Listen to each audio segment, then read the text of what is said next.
네, 오늘은 말씀을 따르는 삶 4강, 주제는 일과 영성, 첫 번째 시간입니다.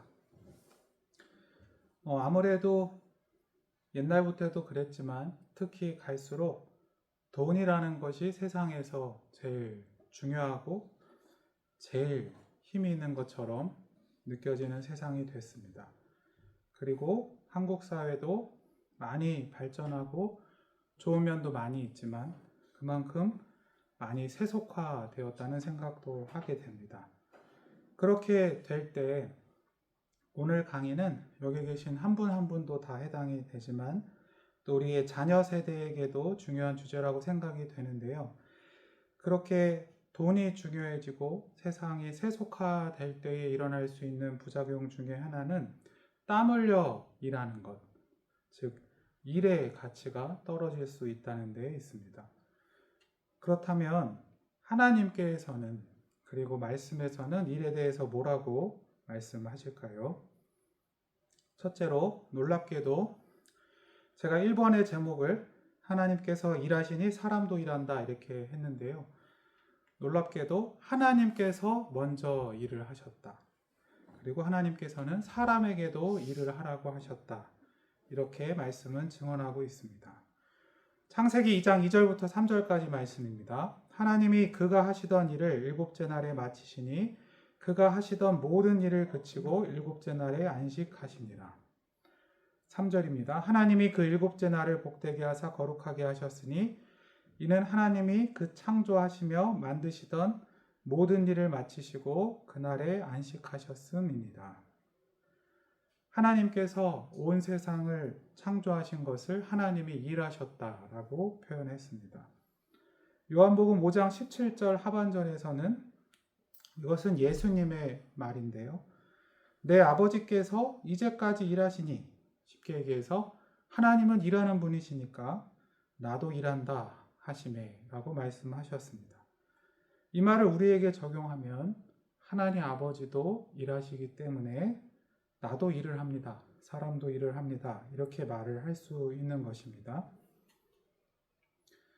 그리고 또 하나님께서는 일도 하셨지만 하나님은 지치지 않는 분이죠. 사실 쉬지 않으셔도 되는 분이시지만 하나님께서 먼저 안식하셨고 즉 쉬셨고 그렇기에 사람도 쉽니다.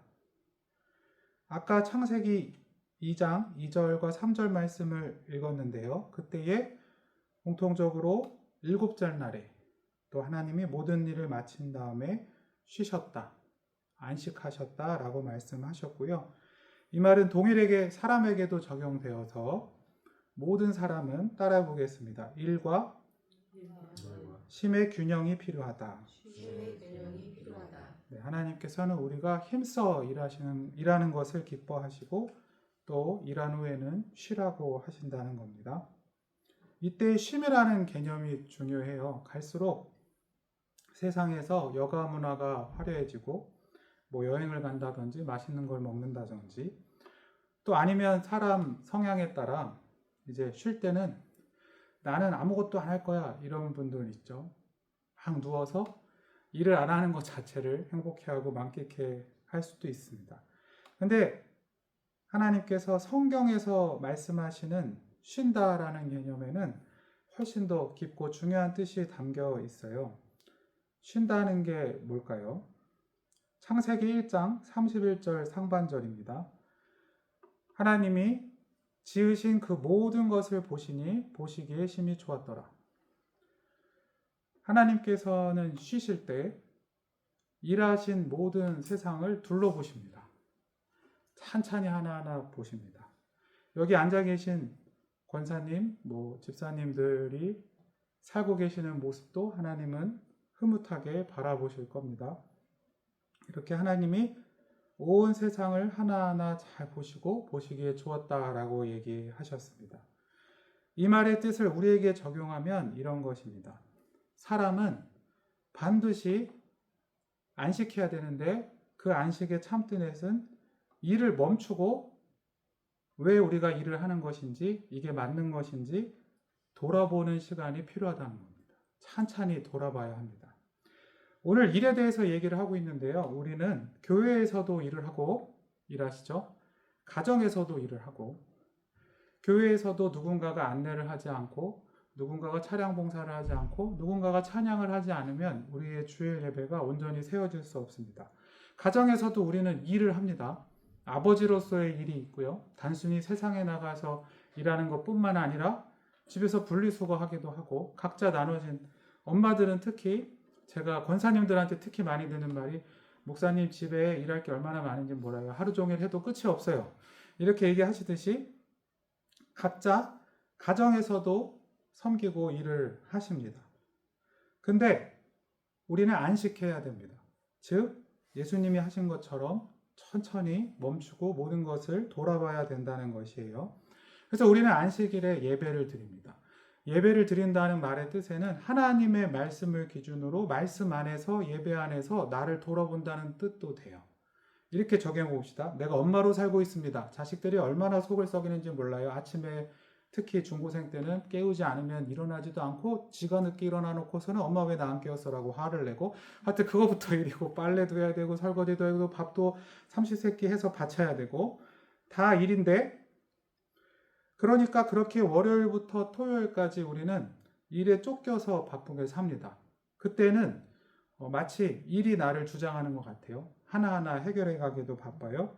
근데 우리가 안식일에서야 비로소 나는 하나님 모시기에도 좋은 엄마인가? 잘 살고 있는가를 질문하게 된다는 거예요. 그게 가만히 서서 한번 둘러보는 것입니다. 우리가 그래서 예배를 드리는 것이기도 하고요. 그래서 우리는 하나님이 일하시기 때문에 우리도 일하고, 하나님이 쉬시기 때문에 우리도 쉰다고 얘기를 했는데, 오늘 창세기 1장 31절 말씀과 같이 하나님이 온 창조 세계를 보시기에 좋았다면, 우리의 일하는 모습을 보시고도 교회에서, 가정에서, 그리고 세상에서, 직장에서 일하는 모습을 보시고 하나님이 심히 보시기에 좋았더라라고 칭찬하셨으면 좋겠습니다. 2번으로 가겠습니다. 일이라는 것을 재정의 할 필요가 있는데, 일이 단순히 밥벌이를 넘어서 소명이 되어야 합니다.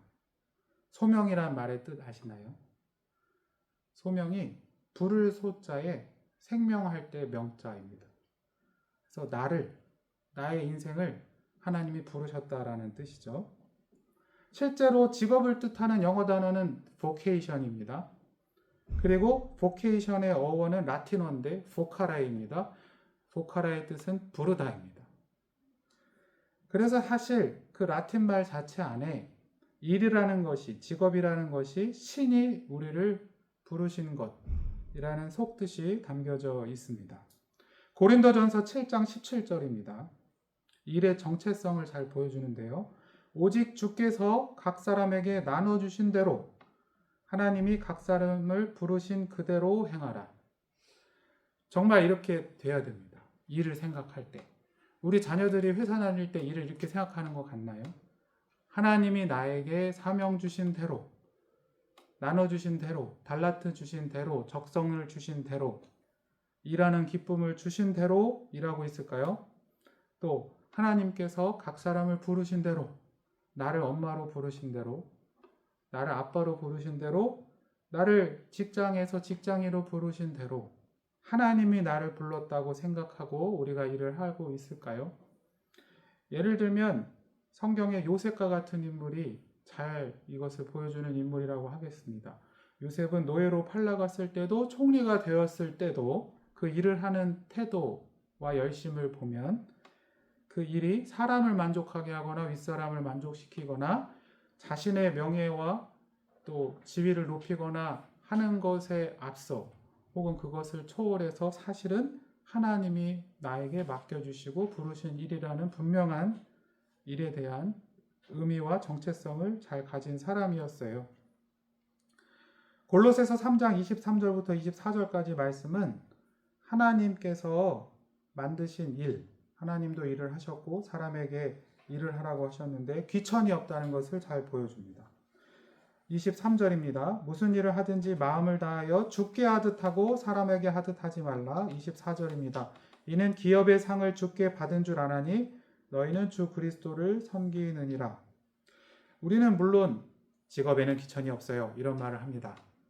근데 세상을 보면 은근히 사람들은 지식인, 전문가, 고소득의 직업을 선망하고 더 중요하게 생각하기도 하고 또 육체적인 일이나 봉급이 낮거나 단순 서비스직에 대해서는 조금은 더 쉬운 일 혹은 하찮은 일로 여기는 사람들도 실제로 있습니다. 놀랍게도 중세 시대에 이제 종교개혁이 일어났는데요. 중세 시대 끝 무렵에 종교개혁이 일어나고 세상이 한번 뒤집어지게 됐는데 그 중세 시대에도 일에 귀천이 있었습니다. 중세 시대는 카톨릭을 중심으로 종교 사회였거든요. 그래서 무슨 일이 귀한 일, 가장 높은 일이었냐? 놀랍게도 교황, 사제, 수도사, 수녀 등과 같은 것이 고귀한 일이었습니다. 그래서 실제로 수많은 귀족과 왕족 중에도 수도사가 되거나 사제가 되거나 수녀가 되는 것을 굉장히 높고 명예로운 일로 여기곤 했고요.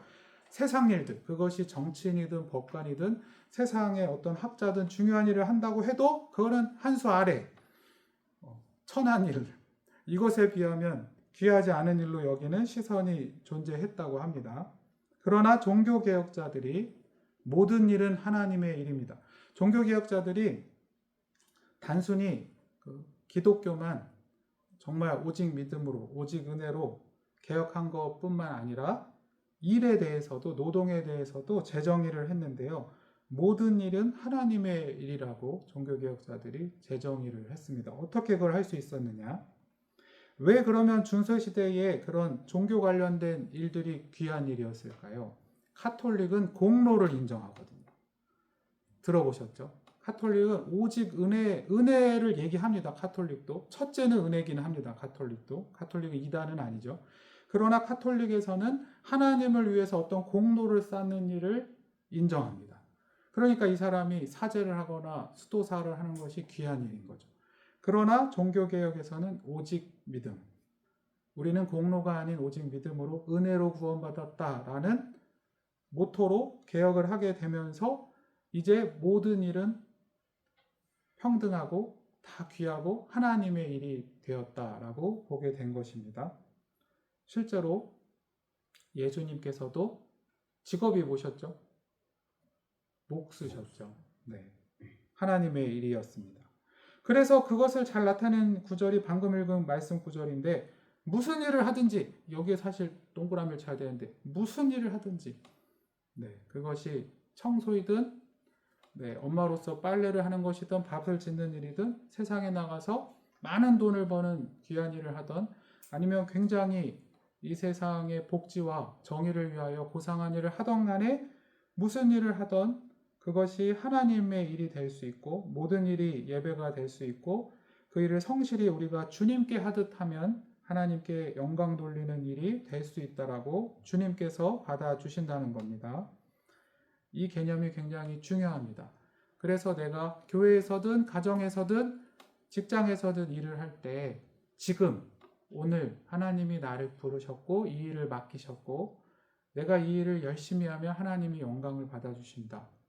모든 일을 하나님의 일이라고 칭찬해 주신다라는 것이 우리가 꼭 알아야 되는 일의 개념입니다. 굉장히 중요한 개념이에요. 사실 이 개념이 망가졌다고 볼 수 있죠. 많이 현대 사회는. 그래서 기독교를 믿고 교회를 다니는 많은 청년들도 세상의 부귀에 대해서 많이 현혹이 되고 어떤 자신이 하는 일들에 대해서 막 자신감이 있고 소명감이 있기보다는 세상 기준으로 직장을 평가하고 이렇게 휩쓸려 가기도 하는 것입니다. 3번에 우리는 일을 통해 하나님을 닮아가게 되어 있습니다. 창세기 1장 7절입니다. 하나님이 궁창을 만드사 궁창 아래의 물과 궁창 위의 물로 나뉘게 하시니 그대로 되니라. 이 성경 구절은 왜 실어놨냐면요. 하나님이 일을 하시는 모습을 보면 한 3가지 정도를 제가 꼽아봤는데 따라 하시겠습니다. 창조적이고 질서 있고 능숙하다. 네. 물론 그 창조 기사를 성경은 좀 간단하게 기록하고 있습니다. 그럼에도 불구하고 하나님이 낮과 밤을 나누셨다든지 그리고 낮을 해에게 맡기신다든지 또 궁창을 하늘과 또 바다로 나누어서 위아래로 나누셨다든지 이런 글들을 우리가 읽어보기만 해도 하나님의 일하시는 모습은 굉장히 창조적이시고 그러면서도 질서가 있고 능숙하게 일을 하신다고 하는 모습을 우리가 볼 수 있습니다. 그렇다면 하나님의 형상인 우리가 일을 할 때도 심지어 우리가 엄마로서 일을 할 때도 혹은 세상 직장에서 일을 할 때도 하나님은 우리 역시 창조적이고 질서 있고 능숙하게 일하면서 주님을 닮아가기를 원하십니다. 창세기 1장 28절입니다. 하나님이 그들에게 복을 주시며 하나님이 그들에게 이르시되 생육하고 번성하여 땅에 충만하라. 땅을 정복하라. 바다의 물고기와 하늘의 새와 땅에 움직이는 모든 생물을 다스리라 하시니라. 이 말씀을 일의 관점에서 보면 하나님이 기뻐하시는 일을 하라고 인간을 부르신 것입니다. 땅에 충만하라. 땅을 정복하라. 생물을 다스리라 라고 하신 것이죠. 하나님께서 이 세상을 만드시고 우리 인간 역시 그 세상 안에서 창조적이고 질서 있고 능숙하게 여러 가지 일을 잘 하고 또 이 세상을 잘 다스리고 관리하고 청지기처럼 일을 하라고 주님께서 부르신 것입니다. 그러한 모습을 저는 잘 보여주는 모습 중에 하나가 하나님이 인간을 만드신 후에 아담이 한 일이 하나 있습니다. 우리는 이것을 이야기처럼 읽지만 사실 그 지혜에 탐복하면서 바라보면 보통 일이 아닌데 어떻게 동물, 생물 수천, 수만 개 이름을 지었지? 이렇게 궁금해하게 하기도 합니다. 창세기 2장 19절을 보면 여호와 하나님이 흙으로 각종 들짐승과 공중의 각종 새를 지으시고 아담이 무엇이라고 부르나 보시려고 그것들을 그에게 이끌어 가시니 아담이 각 생물을 부르는 것이 곧 그 이름이 되었더라. 이 세상에 얼마나 많은 새와 물고기와 동물이 있습니까? 식물이 있습니까? 그것을 아담이 이름 짓게 하셨어요. 이걸 좀 재밌게 읽어보면 굳이 하나님이 해도 되는 일을 굳이 동물을 끌고 아담 앞에 데리고 와서 네가 해라, 네가 일해라 그렇게 하고 아담이 어떻게 일을 통해서 기쁨을 배우고 하나님을 닮아가는지 보자 이렇게 하셨다는 거예요. 우리도 똑같습니다.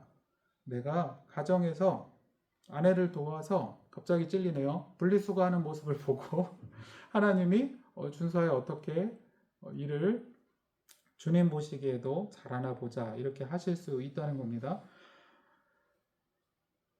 그래서 이렇게 우리는 이를 통해 하나님을 닮아갑니다. 베드로전서 4장 10절에서 11절 상반절 말씀입니다. 각각 은사를 받은 대로 하나님의 여러 가지 은혜를 맡은 선한 청지기 같이 서로 봉사하라. 쉽게 얘기하면 하나님은 우리에게 은사를 주십니다. 은사라는 말은 어떠한 직분 또는 어떠한 역할을 주셨다는 뜻이 들어 있습니다. 성경 말씀 그대로 또 원어의 뜻으로 보았을 때 그래서 하나님은 우리에게 교회에서 그리고 가정에서 또 세상에서 은사를 주십니다. 역할을 주십니다. 그리고 우리에게 청지기가 되어서 하나님을 닮아서 서로 봉사하라, 일하라 라고 말씀하신다는 거예요. 그리고 11절 밑에 보면 제가 밑줄을 그어놨는데 하나님이 공급하시는 힘으로 하라고 하셨습니다. 우리가 일을 이렇게 말씀 그대로 순종하며 말씀을 따라갈 때 이거는 말씀을 따라갈 때입니다. 그러면 하나님은 그 일을 감당할 능력을 주십니다. 하나님이 힘을 주신다는 거예요. 어떤 사람이 세상 충세를 위하여 일할 때 하나님이 능력을 주시는지 잘 모르겠습니다. 아마 안 주실 거예요. 근데 어떤 사람이 세상 일을 한다 할지라도 하나님의 영광을 위하여 할 때 하나님은 그에게 하나님이 공급하시는 힘을 주십니다. 굉장히 중요한 말씀입니다. 청년들에게도 중요한 말씀이고요. 출애굽기 35장 35절 말씀입니다. 그리고 일에 있어서 또 중요한 것이 능숙해야 된다는 것입니다. 주님께서는 능숙하게 일해야 하는 것을 중요하지 않게 여기지 않으셨습니다. 지혜로운 마음을 그들에게 충만하게 하사 여러 가지 일을 하게 하시되 조각하는 일과 세공하는 일과 청색, 자색, 홍색 실과 가는 배실로 수놓은 일과 짜는 일과 그 외에 여러 가지 일을 하게 하시고 정교한 일을 고안하게 하셨느니라. 성막을 만드는 일이죠. 갑자기 읽다 보니까 제가 전에 담임 목사님 출애굽기 강해 설교할 때 성막 만드는 부분에 그 예배 인도자로 성경 봉독했던 일이 기억이 났습니다. 그날따라 이제 성막 전체를 막 묘사해서 무슨 시가 이게 읽기 어려웠던, 죄송합니다. 그냥 기억이 나가지고요. 근데 이제 이것은 성막 기술자에게 하나님이 일을 맡기는, 일을 시키는 모습인데요. 되게 중요한 표현은 여러 가지 일을 하게 하시고, 제가 밑줄 그어놨는데 정교하게 하게 하셨다는 거예요. 다른 말로 하면, 쉬운 말로 하면 능숙하게 하라는 것입니다. 제가 책에서 읽었는데요. 누가 커피집 사장님이었던 것 같아요. 목사님에게 물어봤어요. 목사님, 제가 커피 사업을 하는데, 카페를 하고 있는데 저는 신실한 기독교인이 되고 싶습니다. 일터에서도. 그래서 새로 사원들을 뽑았는데요. 바리스타를 막 뽑았는데, 이들에게 같은 기독교인으로서 일할 때 뭐가 중요하다고 꼭 가르쳐야 될 것이 무엇일까요? 목사님 뭐라 하셨을까요? 물론 신앙심도 중요하고 소명심도. 근데 집사님, 꼭 빼먹지 않아야 될 한 가지가 있습니다. 뭔가요? 일을 잘해야 된다는 겁니다. 기독교인 역시 일을 능숙하게 해야 한다는 겁니다. 왜냐하면 하나님께서도 친히 우리에게 그렇게 일하시는 모습을 본을 보이셨기 때문입니다. 어떠한, 이거 역시 책에서 보았는데, 이제 미국에서 큰 사업을 하는 어떤 사업가는 이러한 글귀를 자기 그 사장실에 이렇게 적어놨다고 해요. 하나님이 세상을 창조하실 때 멋지게 만드셨다. 그러니 나도 우리 회사 제품을 멋지게 만들겠다. 재밌는 표현 같지만 우리가 일을 할 때 성실하고 열심히 일을 배워서 그 일을 능숙하게 잘해야 하는 것 또한 하나님께 영광 돌리는 일이라는 것을 잊어서는 안 됩니다. 세상에서는 요즘 월급 루팡이라는 말도 있죠. 딱 월급 받은 만큼만, 아시죠? 월급 받은 만큼만 일해야지 라고 말하는 사람 중에 그만큼 일하는 사람이 없습니다. 그럴 뿐더러 그냥 어떻게든 시간을 때워 월급만 받으면 좋지, 하나님이 그런 모습을 기뻐하시진 않는다는 것입니다. 왜냐하면 일을 창조하신 것은 하나님이시기 때문입니다. 마지막 4번, 일에 대해서 우리가 말씀을 배우고 있는데요. 이 4번 부분은 이제 안타까운 부분입니다. 제목을 제가 죄로 인해 일이 망가지다 이렇게 붙여봤는데요. 창세기 3장 17에서 18절입니다. 아담에게 이르시되 내가 내 아내의 말을 듣고 내가 내게 먹지 말라 한 나무의 열매를 먹었은즉 땅은 너로 말미암아 저주를 받고 너는 내 평생에 수고하여야 그 소산을 먹으리라. 땅이 내게 가시덤불과 엉겅퀴를 낼 것이라 되어 있습니다. 우리는 힘들다라는 말을 자주 합니다. 저도 합니다. 언제 많이 하나요? 일할 때. 집에서든 밖에서든 일할 때 우리 힘들어. 일이 힘들다는 겁니다. 근데 사실은 일이 이렇게 망가진 이유는 인간이 죄를 졌기 때문입니다. 하나님이 태초에 만드신 일의 모습은 그렇지 않습니다. 아까 아담이 동물의 이름을 붙이는 모습을 제가 일이라고 말씀을 드렸는데요. 처음에 에덴 동산 아담과 하와가 선악과를 먹기 전에 일하는 모습을 상상해 보셨겠어요? 일할 때 아담과 하와가 힘들어, 언제 끝나지 이랬을 것 같나요? 아닐 것 같죠? 창세기 2장 15절 보면 밑에 있습니다. 여호와 하나님이 그 사람을 이끌어 에덴 동산에 두어 그것을 경작하며 지키게 하시고, 하나님이 태초에 에덴 동산에서 인간이 타락하기 전에 일을 주셨습니다. 근데 그 모습이 아니고 우리 모든 인간이 죄인이기 때문에 죄 이후에 일 역시 망가지고 일 자체도 타락하게 되었습니다. 그 모습이 뭐냐면 주님께서 말씀하셨죠. 수고를 많이 해야 될 거다. 우리에게 얘기하면 힘들 거다. 그 다음에 일을 하다 보면 가시덤불과 엉겅퀴가 있을 거다. 이거는 농업을 기준으로 얘기한 거지만 세상 말로 하면 일을 하다 보면 실패도 할 것이고 네가 일한 만큼 결과가 안 따라올 때도 있을 것이고, 일을 하다가 건강을 해치거나 몸이 안 좋아서 원하는 만큼 일을 못할 수도 있을 것이고, 일하다 예상치 못한 장애물이 생기거나 안 좋은 상황이나 불경기가 있을 수도 있을 것이고, 아무튼 일 때문에 힘들 거야 라고 얘기하셨다는 겁니다.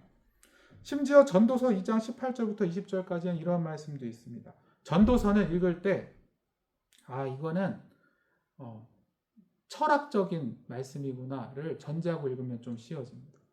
전도서 2장 18에서 20절, 내가 해 아래에서 내가 한 모든 수고를 미워하였노니 이는 내 뒤를 이을 이에게 남겨주게 됨이라. 그 사람이 지혜자일지 우매자일지야 누가 알려마는, 누가 해 아래에서 내 지혜를 다하여 수고를 한 모든 결과를 그가 다 관리하리니 이것도 헛되도다. 이러므로 내가 해 아래서 한 모든 수고에 대하여 내가 내 마음에 실망하였도다. 왜 전도서 하면 강렬히 뇌리에 남는 게 헛되고 헛되도잖아요. 근데 전도사가 정말 말하고자 하는 것은 전도서는 말씀드렸듯이 신앙 안에서 철학적인 말씀인데요. 이 세상에 대해서 깊은 통찰과 질문을 던져보겠다는 거예요. 하나님 안에서. 그러니까 허무주의를 얘기하는 것은 아닙니다. 오히려 하나님께 돌이키게 하려고 하는 의도가 있는 책이죠. 전도서 2장 18에서 10절을 쉽게 해보겠습니다. 이런 얘기입니다. 한 훌륭한 대통령이 어느 나라에 있었습니다. 그래서 훌륭한 정권이었습니다. 그 정권이 뭐 5년, 10년 이렇게 갔습니다. 문제는 그 다음 정권이 이어받았는데 그 정권과 그 지도자는 엉망이었습니다. 그러면 그 전 정권이 했던 수많은 그 나라를 위해서 이바지했던 좋은 일들과 많은 업적들이 잘 유지될까요? 망가지겠죠. 그 얘기인 거예요. 내가 쇠 빠지게 일하면 뭐해? 그 다음에 관리할 사람이 엉망이면 끝이잖아. 실망이야? 이게 전도사 하는 말이에요. 부모로 얘기해보자. 자식 농사 우리가 이런 말 하는데 부모가 열심히 일을 했습니다. 그리고 그 부모는 하나님 일도 열심히 하고 세상 일에 대해서도 신앙심을 가지고 열심히 했는데 자녀가 신앙으로 잘 회심해서 그 역시 교회에서도 잘 봉사하고 세상 일에 대해서도 단순히 돈벌이 수단이 아니라 하나님께 영광 돌리면서 열심히 일하는 모습을 봐야 부모가 뿌듯한 거예요. 아직 내 자식이 안 그렇고 돈만 거리고 있다면 실망스럽네. 이렇게 한다는 것이죠. 그러니까 전도사가 말하고 한 것은 죄로 인해서 세상 일이 망가진 것이 있구나. 그래서 신앙이 중요하고 은혜가 중요하구나를 말하고 싶은 겁니다. 하지만 우리에게는 소망이 있습니다. 우리에게는 예수님이 계시고요. 우리가 아직 죄인 되었을 때에 우리의 죄를 대신해서 이 세상에서 오셔서 십자가에 달리사 우리 모든 죄 문제를 해결해 주신 예수님이 있습니다. 그리고 예수님이 우리 중보자 되시기 때문에 우리를 용서하시고 하나님의 은혜를 다시 우리가 받을 수 있도록 길을 열어주셨습니다. 그리고 그 하나님의 은혜에는 일의 회복도 포함이 됩니다. 마지막으로 제가 신학적 개념 하나를 알려드릴게요. 신학과 그 교리에 대해서 되게 중요한 개념이 있는데 이미 다 아실 겁니다. 이미 그러나 아직 들어보셨어요? 성경에서 말하는 많은 것들은 이미 그러나 아직이 동시에 적용됩니다. 쉬운 것으로 천국입니다. 천국은 이미 우리와 함께하고 있습니다. 그러나 아직입니다. 아직이 좀 더 쉽죠. 우리는 아직 천국을 완성하지 못했고 천국에 가지도 못했습니다. 예수님이 다시 오셔서 영원한 하나님 나라에서 살 때에 우리는 예수님과 같이 부활하게 되고 영원한 천국에 삽니다. 근데 우리가 이미 천국을 살고 계신가요? 네. 주 예수와 함께하니 그 어디나 하늘나라. 네. 주님께서도 우리에게 세례 요한을 통하여 회개하라 천국이 가까웠느니라고 말씀하셨습니다. 예수님을 믿는 자에게는 이미 천국이 임하기도 한 것이에요. 그래서 그것을 신학에서는 교리에서는 이미 그러나 아직으로 표현합니다. 겸손하게 보면 아직 천국이 완성된 것은 아니지만 그러나 이미 우리에게 하나님의 은혜가 임하고 천국이 임하여도 있다는 것을 잊어서는 안 되는 것입니다. 그걸 일터에 똑같이 적용할 수 있어요. 내가 가정에서 일할 때, 세상 직장에서 일할 때 이미 이 자리에 예수님이 함께 계시고 내가 그 일을 세상 사람들처럼 단지 돈벌이거나 명예를 위한 수단으로 여기는 것이 아니라 하나님이 주신 소명으로 여기고 말씀을 따라 순종하고자 하면 하나님의 능력과 은혜가 임해서 거기에 천국에서 하는 일과 같은 일로 주님이 역사해 주신다는 것을 포함한다는 것입니다. 천국에 일이 있을까요? 이 세상의 노동과는 좀 개념이 다를 수 있지만 분명히 주님께서는 우리에게 예수를 믿는 자들이 천국에서 주님과 함께 영원토록 하나님 나라를 다스릴 것이라고 하셨습니다. 요한계시록 22장 5절 하반절을 보면 그들이 세세토록 왕노릇 하리로다. 네. 하지만 우리는 그래서 꿈꾸기를 이미 그러나 아직이긴 하지만 내가 각자 교회는 더더욱 그렇죠. 교회는 이 세상의 천국과 같은 공동체니까요.